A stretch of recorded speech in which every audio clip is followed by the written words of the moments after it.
In 2007, the first episode of the Anime Zone was posted on YouTube. This marks the start of a revolution. The guy reviewed Bleach and went on to make a series of them covering all sorts of animes. People loved it, so he started making skits, parodies, and more series which launched him up the YouTube ladder, and by 2017, the channel would be called Gigguk, which went on to amass millions of views and subs, setting trends and inspiring tons of fans and creators alike. Gigguk became the father of AniTube, all because of a boy who loved talking about anime. Now, what if I told you that that boy would go on to make his very own anime? I hear the whisper, I hear the song, guiding my way as I wander. 18 minutes. There's a lot of things you can do in 18 minutes, like learning how to fix your dating life, or Right back here to mommy. Yes, a lot in 18 minutes, but to tell a whole story in that short amount of time, Demon Slayer could never. Baan tells the story of two characters, two worlds. Euthania is a fantasy world where people go and seek freedom and a sense of belonging, kinda like those VR glasses we put on to escape reality. That's what Daichi did. He escapes to Euthania in search of a new life, leaving his mundane and bounded life behind, while Rin does the opposite. She travels to Earth in search of independence and of course, lands in Japan. She got herself a job and gets shit on the first day.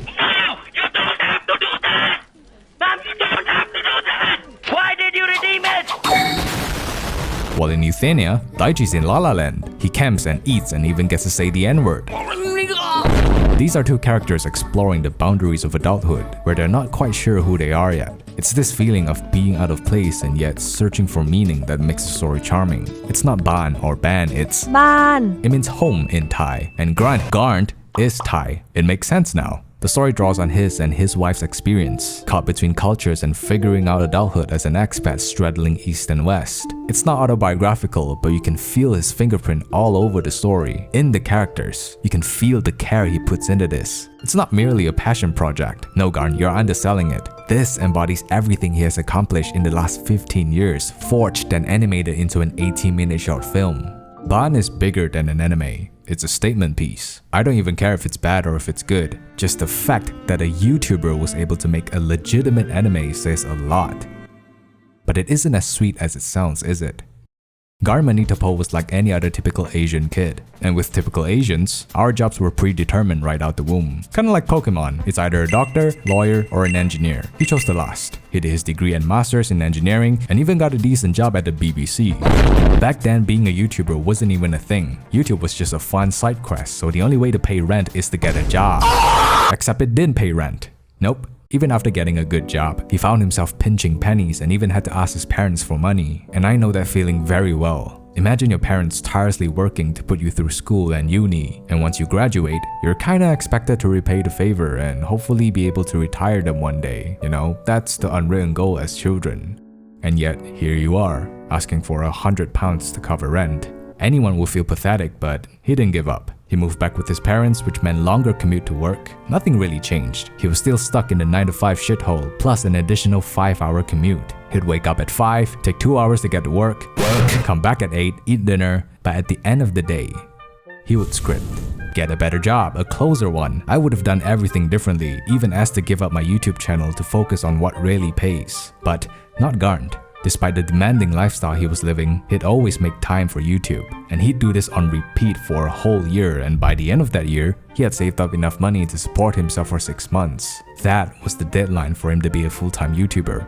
He quit his job and probably gave his parents a heart attack when he told them, but that was the plan. He was done being a part of the system and pursued what he truly loved doing as a career. But still, there's that risk. No one really knows if YouTube would work out, especially back then when you'd be called 16 different types of slurs for watching anime. It was risky, it was nothing but risk. But still, he did it.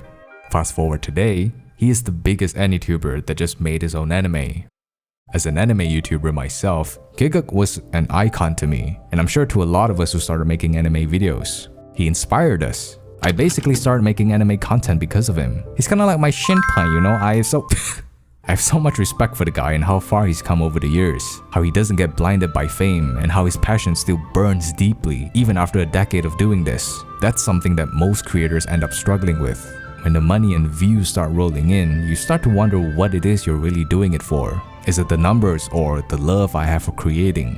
And if I continue on this journey for the next 5 years, will I end up losing that passion and succumb to the noise? These are all insecurities and questions I ask myself during those sleepless nights. Baan is in no way a masterpiece. With just 18 minutes, you can imagine the constraints he had to work with to tell the story he wants to tell. That's why I pay attention to every little detail. The character design, how her wings change colors, the dragon that draws from Thai mythology, the clothes, the instruments used in the story and in the soundtrack. He extracts every bit of Thai in him and ties it into the anime. It's also fully funded by him. Do you know how insane that is? Like, why would I invest in something that I know very well it's not gonna have any returns?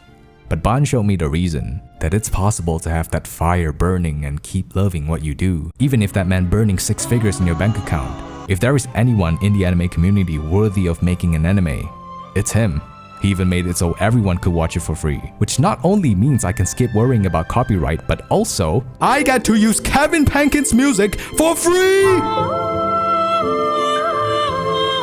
It's really amazing what social media has done to us. There's a side where we'll call each other slurs in the comment section, while on the other side, you feel proud of a guy you've never even met. It's a really weird feeling because unlike the thousands of animes that are out there, we don't really know what the creator is thinking, who they are, and how far they've come. It's mostly just one-sided where we, the viewers, just engage with the media and that's that.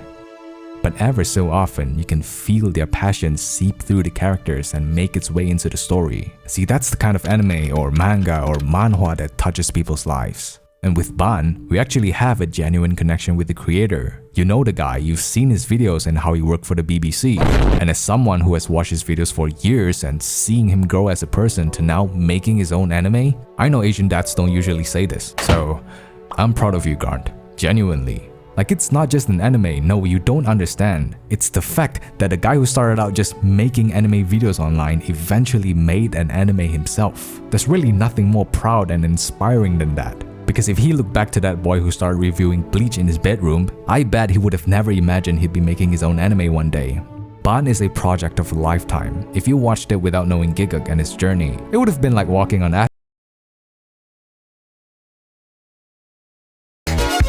But if you've watched the guy and know where he's coming from, that changes a lot. When else are you gonna have your own ideas animated by an actual animation company and have your wife dub your own character? They even got some Welsh guy on ADR. See, it's this sense of belonging. That's what Baan is all about. The meaningful bonds we create with people. You may struggle somewhere along the line, but just knowing that there are people you can come home to.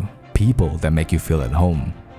Maybe the real Baan was the friends we made along the way.